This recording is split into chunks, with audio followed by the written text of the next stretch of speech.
Have you noticed how these days the term influencers is just thrown around loosely? The moment a person has 10k followers, they automatically get the title of being an influencer. However, there is a huge difference between popularity and influence. Today, we discuss what it truly means to be an influencer and how to leverage this influence. According to the dictionary, influence is the capacity to have an effect on the character, development, or behavior of someone or something. Even though popularity is a function of influence, influence is not a function of popularity.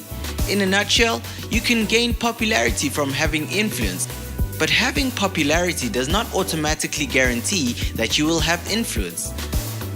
A lot of big brands tend to partner with popular social media individuals and groups based on their fame, but the partnerships aren't always as successful. Think about Beyoncé. She's one of the biggest musicians of all time with a massive fan base. However, she has launched a few clothing lines over the years and they have all failed.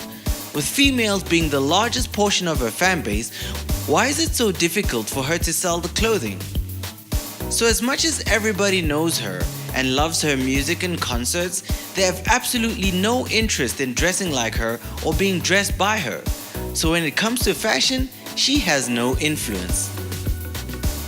On the other hand, you find a person like Kylie Jenner, who is famous for being famous. But due to her extreme level of influence, she has built a billion-dollar makeup and cosmetics brand. She has in fact even eclipsed Beyoncé in terms of social media and engagement. One would assume that since Beyoncé has been popular for longer, she would be more influential, but clearly this is not the case. An example of how popularity does not equate to influence can be drawn from the recent government elections in South Africa. The EFF was one of the most discussed parties on social media. In fact, #IVotedEFF was the first to trend on Twitter, and though they have been the most popular during the run-up to the elections, they didn't even come close to the numbers that the ANC and the DA pulled off. Indeed, influence is something we should measure separate to popularity. Samsung currently partnered with Casper Nyovest with the new Galaxy A10. Let's be honest, though he may influence people to buy Ciroc in the club through his music, how many people do you think will buy a cell phone because of him?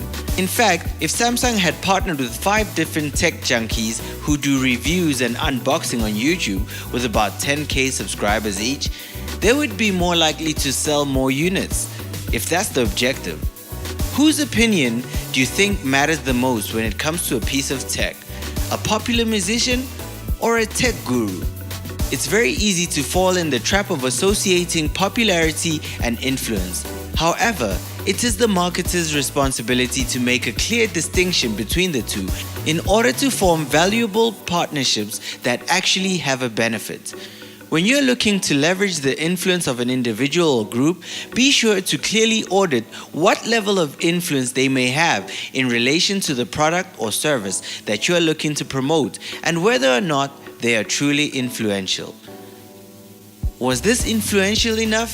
Please like, share, and subscribe. This is Marketing Made Simple. For marketers, by marketers. Until next time, keep it simple.